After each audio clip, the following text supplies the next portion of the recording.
Bwana Yesu Kristo asifiwe. Karibu katika Shuhuda za Kweli. Nikusihi uendelee kusubscribe na kushare shuhuda hizi na watu wengi zaidi, na Mungu akubariki. Lakini usisahau kubonyeza kitufe cha kengele ili uwe wa kwanza kupata shuhuda hizi pindi tunapoziweka. Kwa mawasiliano zaidi, wasiliana nasi kwa namba 0673 081 038. Leo tunaendelea na ushuhuda wa Emmanuel Senayon Samson Jude sehemu ya 5. Na hii ni sehemu ya mwisho ya ushuhuda wa Emmanuel. Bwana ana nguvu kuliko mshindo wa maji mengi, kuliko mawimbi makuu ya bahari. Shuhuda zako ni amini sana. Utakatifu ndio nyumba yako, e Bwana milele. Zaburi ya 93 na mstari wa 4 hadi 5. Bwana aliye juu ana nguvu kuliko sauti ya maji mengi. Naam, kuliko mawimbi makuu ya bahari. Shuhuda zako ni amini sana. Utakatifu ndio ustahilio nyumba yako, e Bwana milele. Ninaona chini ya jua kwamba kwa kila mtu kuna utume, na utume huo unaweza kuwa na wema au uovu. Utamfaidi Mungu au ibilisi? Uamuzi wako ndio utakaamua hatima yako, kwa sababu huwezi kumtumikia Mungu na mali. Kwa kuwa uko ndani ya Kristo, mambo ya kale yamepita, kwa sababu wewe ni kiumbe kipya. Lazima utoke katika kitu chochote kilicho najisi. Wakorintho wa pili 6:14 hadi 18. Msifungiwe nira pamoja na wasioamini kwa jinsi isivyo sawa. Kwa maana pana urafiki gani kati ya haki na uasi? Tena pana shirika gani kati ya nuru na giza? Tena pana uangalifu gani kati ya Kristo na Beliari? Au yeye aaminie ana sehemu gani pamoja na asiamini? Tena pana mapatano gani kati ya hekalu la Mungu na sanamu? Kwa maana ninyi ni hekalu la Mungu aliye hai. Kwa Mungu alivyosema, nitakaa ndani yao na ndani yao nitatembea, nami nitakuwa Mungu wao nao watakuwa watu wangu. Kwa hiyo tokeni kati yao mkatengwe nao, asema Bwana. Wala msiguse kitu kilicho kichafu. Nami nitawakaribisha, nami nitakuwa baba kwenu, nanyi mtakuwa wanangu wa kiume na wa kike, asema Bwana Mwenyezi. Nakumbuka wakati fulani nilipokuwa bado ulimwenguni, niliazimia kuwa muuaji wa kukodiwa. Ninamshukuru Mungu leo kwa sababu Bwana aliharibu kila mpango wa shetani dhidi ya maisha yangu, na Yesu Kristo alinigeuza kuwa mshindi wa roho kwa ufalme wake mtakatifu. Waraka wa kwanza wa Petro 2 mstari wa 9 hadi wa 10. Bali ninyi ni mzao mteule, ukuhani wa kifalme, taifa takatifu, watu wa milki ya Mungu, mpate kuzitangaza fadhili zake yeye aliyewaita mtoke gizani mkaingie katika nuru yake ya ajabu, ambayo zamani si za watu, bali sasa ni watu wa Mungu. Mmepokea rehema, lakini sasa mmepata rehema. Bwana Yesu bado anaweza kubadili maisha yako. Mpokee, yeye atageuza maisha yako. Ilikuwa karibu saa 8 na dakika 50 mchana. Nilikuwa juu ya kitanda changu nilipoonyeshwa ufunuo huu. Nilimwona Bwana Yesu Kristo alikuja kwangu na kusema, nimekuja kukuonyesha jambo muhimu. Nikasema, Bwana, uliniambia katika kukutana kwako kwa mara ya 3 na wewe kwamba itakuwa ni ziara yako ya mwisho kwangu. Kwa nini umekuja tena? Alitabasamu na kusema, mwanangu, ulinijibu mimi nilipokuuliza ni kitu gani kingine unachotaka kuona katika ufalme wangu, na ulisema kwamba mapenzi yangu yatimizwe. Hii imekupa wewe nafasi zaidi ya kuona jinsi ninavyotaka watu wangu wawe mbali na dhambi zao. Nikasema, ndiyo, uliniuliza hivyo katika kukutana kwangu mara ya 3, lakini najua kwamba ni rehema yako iliyonisaidia kujibu hivyo.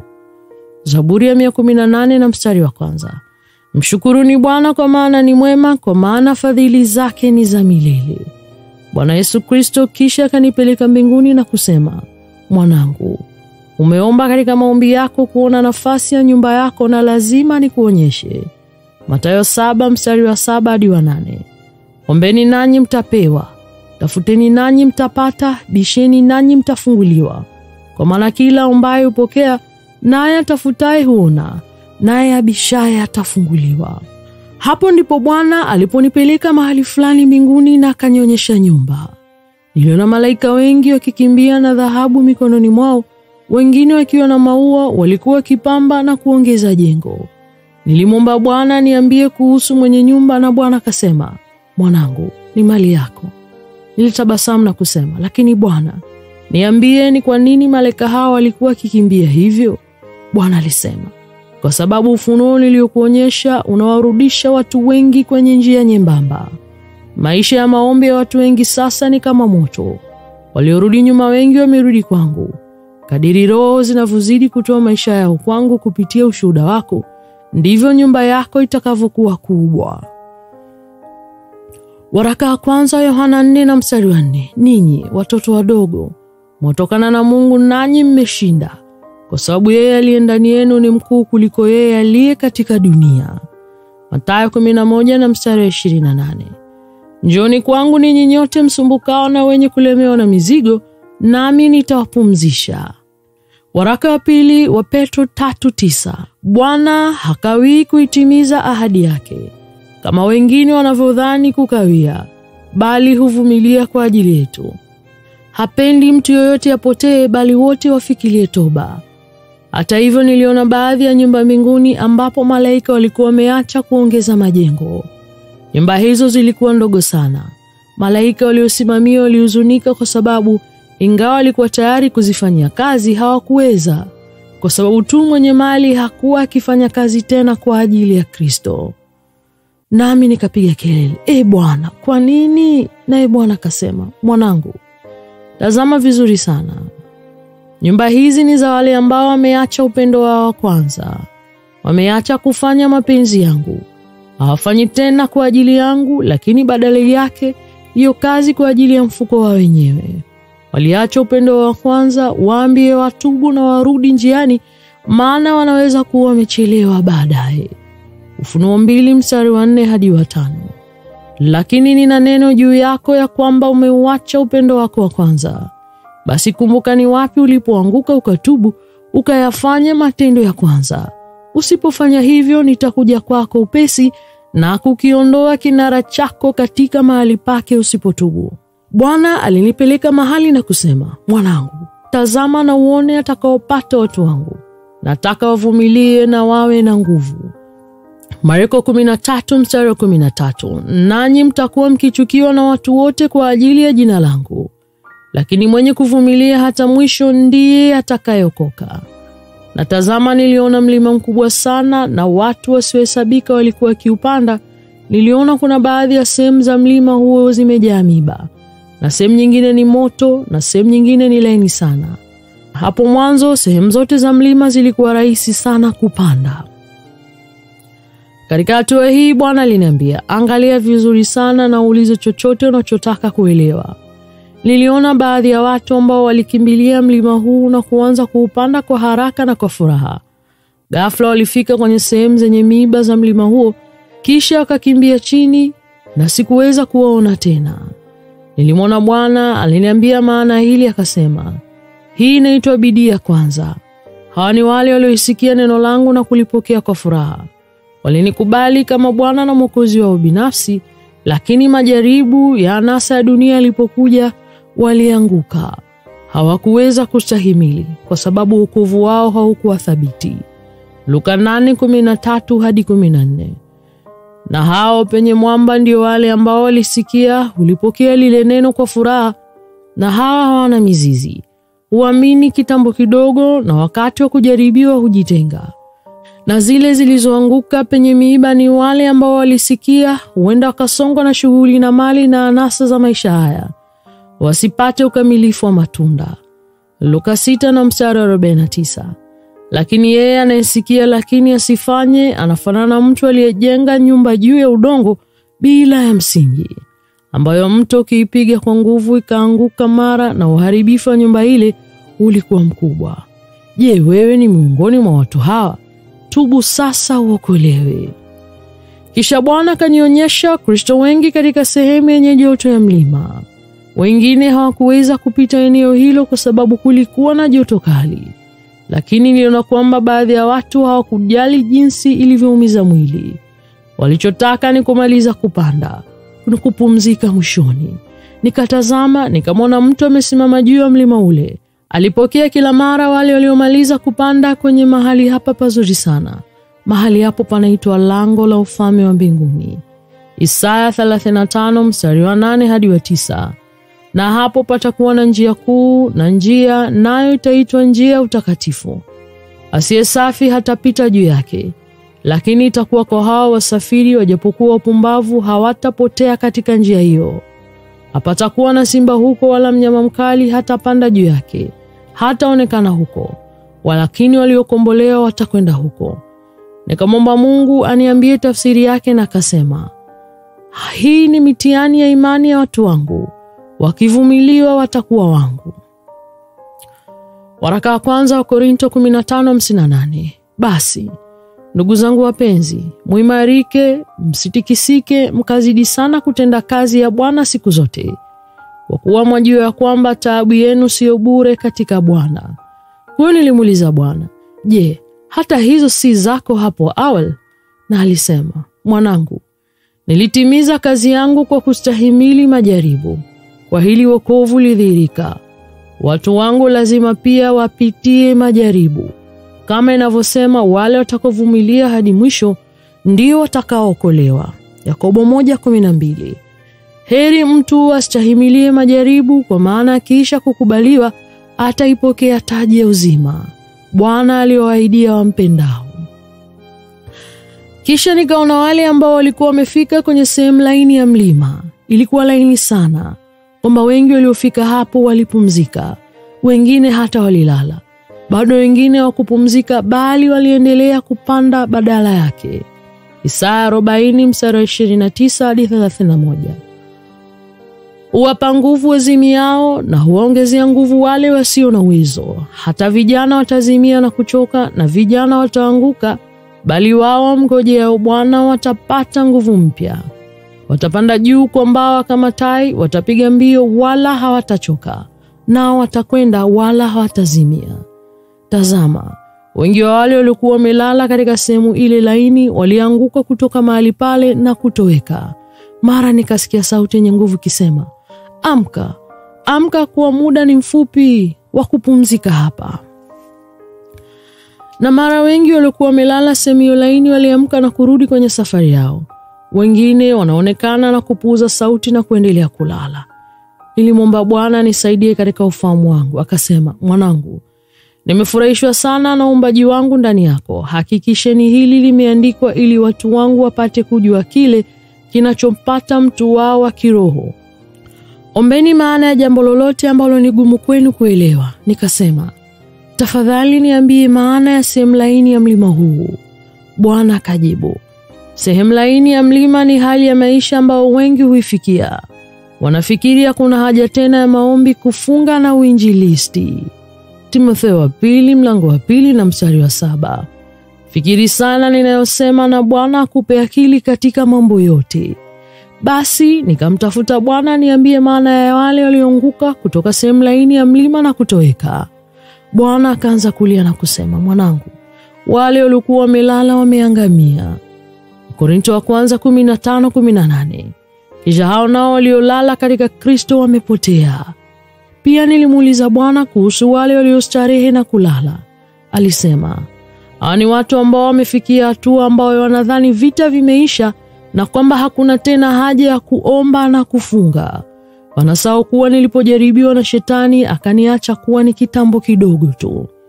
Luka 4 mstari wa 13. Ibilisi alipomaliza jaribu yote akamwacha kwa muda. Wana mawazo potofu sasa, ni watakatifu 100%. Hawako tayari na hawezi kusikiliza onyo langu. Waambie kwamba wale wanaolala wataangamia. Kwa hiyo waamshe waliolala, ufufuke katika wafu, nami nitakuangazia. Waefeso 5:14. Kwa hiyo usema, amka wewe usinziaye, ufufuke katika wafu, na Kristo atakuangazia. Nilimwomba Bwana niambie maana ya sauti isemayo amka, na Bwana akasema, ili ni onyo langu kwa Wakristo wengi wanaojiita watumishi wangu. Ninawaonya kupitia mafunuo, ndoto na kupitia mambo mengine, acha kurudi nyuma. Zaburi 19 mstari wa 7 hadi wa 11. Sheria ya Bwana ni kamilifu, huiburudisha nafsi. Ushuhuda wa Bwana ni amini, humtia mjinga hekima. Amri za Bwana ni za adili, hufurahisha moyo.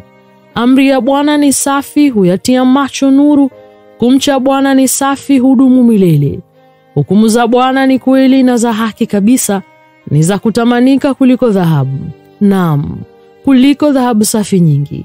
Ni tamu kuliko asali na sega. Zaidi ya hayo mimi mtumishi wako huonywa, na katika kuyashika kuna thawabu kubwa. Nilimwomba Bwana niambie juu ya wale wanaopuuza sauti. Akasema, wale wanaozingatia maonyo yangu kwa ishara nyingi ni wale ambao wameamka kutoka katika usingizi wao. Wale wanaopuuza sauti ya onyo ni wale wanaoniita mimi mwongo. Waambie watubu, nami nitawapa ushindi. Mathayo 11 mstari wa 28 hadi 30. Njooni kwangu ninyi nyote msumbukao na wenye kulemewa na mizigo, nami nitawapumzisha. Jitieni nira yangu, mjifunze kwangu, kwa kuwa mimi ni mpole na mnyenyekevu wa moyo, nanyi mtapata raha nafsini mwenu, kwa maana nira yangu ni laini na mzigo wangu ni mwepesi. Isaya 1:19. Kama mkikubali na kutii, mtakula mema ya nchi. Neno la Mungu katika kitabu cha Isaya 40:29-31 limehakikishwa na halibadiliki kwa wale ambao watajinyenyekesha. Nilimwona mtu ambaye alikuwa karibu kufika kilele cha mlima, ghafla alianza kushuka chini taratibu. Mtu huyo alianza kulia akisema, "Hapana, hapana, nahitaji neema." Ghafla nikasikia sauti kwa nguvu, sauti kama mabilioni ya ngurumo, na sauti hiyo ikasema, "Neema yangu ya kutosha, kwa maana uweza wangu hukamilishwa katika udhaifu wako." Wakorintho wa 2:12 mstari wa 9, naye akaniambia, "Neema yangu ya kutosha, maana uweza wangu hukamilishwa katika udhaifu. Kwa hiyo afadhali nitajisifu kwa furaha katika udhaifu wangu, ili uwezo wa Kristo ukae juu yangu." Hivyo basi, mtu huyo alipata nguvu na kuendelea kupanda juu. Nilimwomba Bwana niambie maana ya hili. Alisema, mtu huyu alijinyenyekesha na kamwe hakutegemea nguvu zake za kimwili na uwezo wake. Alinililia kwa unyenyekevu. Luka 5 mstari wa 11. Walipokwisha kuvileta mashua nchi kavu, wakaacha yote wakamfuata. Siwezi kuruhusu waangamie kwa sababu wanataka utawala wangu katika maisha yao. Yakobo 4 na mstari wa 10. Nyenyekeeni mbele za Bwana naye atawainua. Bwana pia alisema, sababu ya watu wengi kuendelea kutambaa, kuanguka na kuinuka ni kwa sababu hawataki udhibiti wangu. Hawataki kamwe kuamuru hatua zao kwa neno langu. Wanaendelea kujihesabia haki. Nitawapa nguvu wale wanaotaka utaratibu wangu na sio utaratibu wao. Zaburi ya 119 mstari wa 129 hadi ya 130. Shuhuda zako ni za ajabu, kwa hiyo nafsi yangu imezishika. Ufafanuliwa kwa maneno yako kwa tia nuru, huwapa ufahamu wajinga. Kisha Bwana kanukuu Zaburi ya 119 mstari wa 105 hadi wa 112. Neno lako ni taa miguu yangu na mwanga wa njia zangu. Nimeapa nami nitatimiza, kwamba nitashika hukumu zako za haki. Nimeteswa sana, Bwana uniuishe sawa sawa na neno lako. Nakusihi Bwana, uzikubali sadaka za hiari za kinywa changu. Unifundishe hukumu zako. Nafsi yangu imo mkononi mwangu daima, lakini siisahau sheria yako. Waovu wamenitegea mtego, lakini sikukosa kuyaacha mausia yako. Shuhuda zako nimezifanya kuwa urithi milele, kwa maana ndizo furaha ya moyo wangu. Nimeuelekeza moyo wangu kuzitenda amri zako siku zote hata mwisho. Alisema, neno langu, neno langu, neno langu, kamwe sitaifanya nuru wala mzaha. Zaburi ya 119 mstari wa 131 hadi 136. Nikafumbua kinywa changu nikatweta, kwa maana naliyatamani maagizo yako. Uniangalie na unirehemu, kama unavyowatendea wale walipendao jina lako. Uzielekeze hatua zangu katika neno lako, wala uovu wote usitawale juu yangu. Uniponye na udhalimu wa wanadamu, nami nitazishika mausia yako. Umwangazie mtumishi wako uso wako na unifundishe amri zako. Mito ya maji na tiririka machoni pangu kwa sababu hawaitii sheria yako. Bwana pia aliniambia, waambie watu wangu wavae kulingana na neno langu. Kwa sababu wengi wa wale ambao hawako tayari kuvaa kulingana na neno langu ni wakaidi na hawataki utaratibu wangu kamwe. Mioyo yao imejaa mawazo mabaya na wanaendelea kupendeza mwili, wakidhani kimakosa kwamba wananipendeza mimi. Ikiwa bado ni mwenye dhambi, itakuwa bora zaidi kwako kutubu sasa na kuokolewa. Bwana alinipeleka mahali na tazama nikaona hali ya kiroho za wenye dhambi. Niliona watu wasiosabika wote wakiwa wamefungwa kwa minyororo na pepo. Minyororo na pingu zilitumika kuwafunga watu hawa, zilikuwa kubwa sana. Mapepo yalikuwa kiwatesa, yalikuwa makubwa, kuanzia futi 200 hadi 1000 kwa urefu. Wanyama hawa walitumia panga kubwa kukata ndimi na vilio vya wale walioteswa vilikuwa vichungu. Walijikuta wakishindwa kutoroka, yote kwa sababu hawakuwa wametubu dhambi zao katika ulimwengu wa mwili. Yohana 3:18-20. Amwaminie yeye hahukumiwi, asiamini amekwisha kuhukumiwa kwa sababu hakuliamini jina la mwana pekee wa Mungu. Na hii ndiyo hukumu ya kwamba nuru imekuja ulimwenguni na watu wakapenda giza kuliko nuru, kwa maana matendo yao yalikuwa maovu. Kwa maana kila mtu atendaye mabaya huichukia nuru, wala haji kwenye nuru matendo yake yasije akakemewa. Pepo wengine walikuwa na vichwa 8 kwenye mwili wao, wengine walikuwa na pembe kwenye pua zao, na mapepo wengine walikuwa wakitembea na vichwa vyao. Hao ndio pepo wanaosimamia wakosefu, wanaitwa watawala wa giza wa ulimwengu huu. Nilimwomba Bwana aniambie maana. Bwana akasema, watu hawa ni wakosaji. Wasipotoa maisha yao kwangu hawawezi kuepuka mahali hapa pa adhabu. Yohana 3:3. Bwana Yesu akajibu akamwambia, amin amin naambia, mtu asipozaliwa mara ya pili hawezi kuona ufalme wa Mungu. Tafadhali tubu sasa hivi na mpe Yesu Kristo maisha yako. Una uchungu sana kiroho. Natazama nikaona kitabu kikubwa na pepo mkubwa sana ameketi juu ya kiti cha enzi. Na alikuwa jemadari ya watawala wote wa giza, akafungua kile kitabu na kusema, wanyo tindikali na mapepo yale yalitii sauti yake, wakanywesha watu wote walikuwa wamefungwa kwenye mnyororo. Watu hawa walilia kwa uchungu, lakini Bwana akasema, niliwaumba watu hawa kwa utukufu wangu, lakini walinikataa. Hata hivyo nitamkomboa yote ambaye atanikubali mimi kama Bwana na Mwokozi wa maisha yake. Basi zamani zile za ujinga Mungu alijifanya kama azioni, bali sasa anawaagiza watu wote wa kila mahali watubu. Kwa maana ameweka siku atakayohukumu ulimwengu kwa haki kwa mtu yule aliyemchagua, naye amewapa watu wote uthabiti wa mambo haya kwa kumfufua katika wafu. Wagalatia 5:7-8. Mlikimbia vema, ni nani aliwazuia msitii kweli?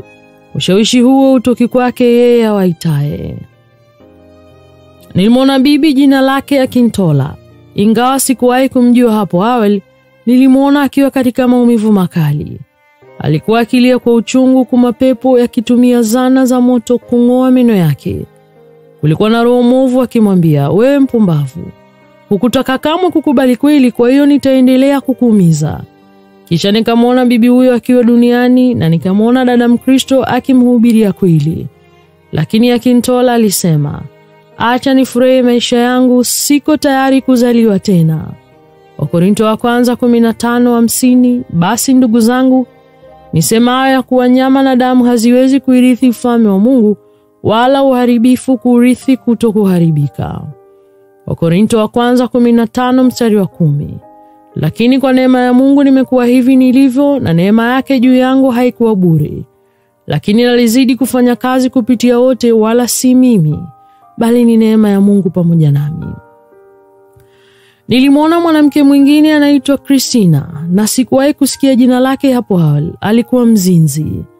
Pepo hawa wakamsumbua sana, kwa hasira sana, na kusema, unafikiri una hekima? Wewe ni bibi wa kwaya. Unazungumza lugha za uongo ili watu waseme umempokea msaidizi. Lakini wewe ni mwenda wazimu na mpumbavu. Mashetani hawa walitumia moto kumteketeza, hata hivyo hakufa, walitumia kitu kikubwa sana kugonga kichwa chake, na kisha kichwa chake kikavunjika vipande vipande na kurudi katika hali ya kawaida. Bibi huyu alikuwa bado hai kimwili duniani. Wakorintho wa kwanza 6:9. Au hamjui ya kuwa dhalimu hawataurithi ufalme wa Mungu? Msidanganyike, waasherati hawataurithi ufalme wa Mungu, wala waabudu sanamu, wala wazinzi, wala wafiraji, wala walawiti. Niliona baadhi ya makundi ya watu walikuwa wamefungwa minyororo chini. Hawa ni kaka na kina dada kanisani ambao hufanya punyeto, usagaji na ushoga, wakiwa katika maumivu makali kiroho. Mapepo yaliomwagia tindikali mwilini mwao kwa kutumia mikuki kuwatesa. Baadhi ya pepo walitumia mikia yao kuwapiga. Luka 8:17. Kwa maana hakuna neno lililositirika ambalo halitafunuliwa, wala lililofichwa ambalo halitajulikana na kutokea wazi. Bwana aliniambia, wako katika shimo la uharibifu, waambie watubu, kwani nitawahukumu kila siri ya mwanadamu. Warumi 2:16. Katika siku ile Mungu atakapozihukumu siri za wanadamu sawasawa na injili yangu kwa Kristo Yesu. Waebrania 4:13. Wala hakuna kiumbe kilichokuwa wazi mbele yake, lakini vitu vyote viutupu na kufunuliwa machoni pake yeye aliye na mambo yetu. Wenye dhambi wote wana uchungu mkubwa kiroho, tafadhali tubu na uokoke. Yadhari kwamba mashetani wanajua haki. Hakika ulimwengu wa kimwili wao ni wazuri katika kujifanya na kudanganya. Hawataki kamwe ujue ukweli. Wakati bado unaweza, tafadhali mkubali Yesu Kristo maishani mwako, atakukomboa. Petro 2:3-9. Bwana hakawii kuitimiza ahadi yake kama wengine wanavyokudhani kukawia, bali uvumilia kwa ajili yetu. Hapendi mtu yoyote apotee, bali wote wafikirie toba. Kisha Bwana akasema, watazame wanangu, siwezi kamwe kubadilisha neno langu, yeye ajaye kwangu ataokoka. Mathayo 9:6-8. Lakini mpate kujua kuwa mwana wa Adamu ana amri duniani ya kusamehe dhambi. Ndipo akamwambia yule mwenye kupoza, ondoka ujitwike godoro lako uende nyumbani kwako. Akaondoka akaenda zake nyumbani kwake. Lakini makutano walipoona walistaajabu, wakamtukuza Mungu aliyewapa wanadamu uwezo wa namna hii. Yohana 5:24. Amin, amin nawaambia, yeye alisikia neno langu na kumwamini yeye aliyenipeleka yuna uzima wa milele, bali amepita kutoka mauti kuingia uzimani. Natazama nikaona jambo la ajabu. Niliona watu wengi miongoni mwa wale walikuwa wamefungwa minyororo. Utumwa wao ulianza kupotea na wakawekwa huru. Mashetani hawakuweza kuwakaribia. Watu wakatoweka mahali hapo. Nilipiga kelele, haleluya, Bwana, tafadhali niambie maana yake. Bwana alisema, yeye ajaye kwangu na kunipokea kama Bwana na Mwokozi atakuwa huru kweli kweli. Yohana 8:36. Basi mwana akiwaweka huru, mtakuwa huru kweli kweli. Mara wakafunguliwa na sura yao ikabadilika na kuwa na uzuri wa ajabu usioelezeka. Zaburi 90:17. Na uzuri wa Bwana Mungu wetu uwe juu yetu, na kazi ya mikono yetu tufanyie imara, naam, kazi ya mikono yetu ithibitishe. Wakorintho wa 2:5-17. Hata imekuwa mtu akiwa ndani ya Kristo amekuwa kiumbe kipya, na ya kale yamepita, tazama yote yamekuwa mapya. Ukimpa Yesu Kristo maisha yako sasa hivi, utakuwa huru na kufunguliwa kutoka katika vifungo vyote vya kiroho, na utakuwa kiumbe kipya. Kisha Bwana Yesu Kristo alinipeleka mahali fulani mbinguni, na nikaona nyumba nyingi kubwa na nzuri. Bwana alisema, hawa ni wale walioleta roho kwa ufalme wangu, wale wanaoongoza watu katika njia nyembamba. Nilisema, Bwana, nataka kuona nyumba ya msimamizi wa tovuti ya Robert Broel, spiritlessons.com. Bwana akasema, mwanangu, njoo uone jinsi malaika wanavyojenga vizuri. Natazama nikaona nyumba kubwa na nzuri sana, iliyopambwa kwa maua mazuri yasiyoelezeka, na nilifurahi sana kwa sababu nilikuwa nimeazimia kuona nyumba yake kabla sijakutana na Yesu Kristo mara ya pili. Ndipo Bwana akasema, mwanangu, nimetayarisha jengo langu mwenyewe, nami nitatumia uwezo wangu wote juu yao. Na wataokoka watu wengi, watatoa pepo na kuwaweka huru mateka. Watatangaza mashauri yangu yote, na nitatumia watoto wadogo kwa nguvu. Nitatumia vijana wengi kwa utukufu wangu, kila mtu atatangaza ya kuwa mimi ndiye Bwana wa majeshi. Njoo uone. Kisha nikaona majeshi mengi, hata na wengine walionekana kama watoto wa miaka 4, wote walikuwa tayari kwa kazi. Na nikasikia sauti yenye nguvu kisema, ni mtume nani? Ndipo majeshi yote ya Bwana kainuka na panga wakipiga kelele, tutumie, tutatenda. Isaya 6 mstari wa 8 hadi wa 10. Nikasikia sauti ya Bwana akisema, ni mtumie nani, na nani atakwenda kwa ajili yetu? Ndipo nikasema, mimi hapa, nitume. Akasema, nenda ukawaambie watu hawa, sikieni kweli lakini msielewe, nanyi mtatazama lakini hamuoni. Unenepeshe moyo wa watu hawa, ukayafanye mazito masikio yao, ukawafumbe macho yao, wasije wakaona kwa macho yao na kusikia kwa masikio yao na kufahamu kwa mioyo yao na kuongoka na kuponywa. Kisha Bwana akaanza kutabasamu, siwezi kueleza jinsi tabasamu lake lilivyokuwa la ajabu. Ndipo Bwana akasema, waambie watu wangu, nimewapa dakika ya mwisho ya neema ili watubu wasipotee. Kimbia sasa kwenye chumba changu cha neema uokoke, nenda ukawaambie. Ufunuo 3:20 hadi 22. Basi hakuna mwenye mwili atakayehesabiwa haki mbele zake kwa matendo ya sheria, kwa maana kutambua dhambi huja kwa njia ya sheria. Lakini sasa haki ya Mungu imedhihirika pasipo sheria, inashuhudiwa na Torati na manabii. Haki ya Mungu iliyokuwa imani katika Kristo kwa watu wote na juu ya wote waaminio. Basi kama uko tayari kumpa Bwana Yesu maisha yako, tafadhali piga magoti yako na uombe maombi yafuatayo. Bwana Yesu, ninajijua kuwa ni mwenye dhambi.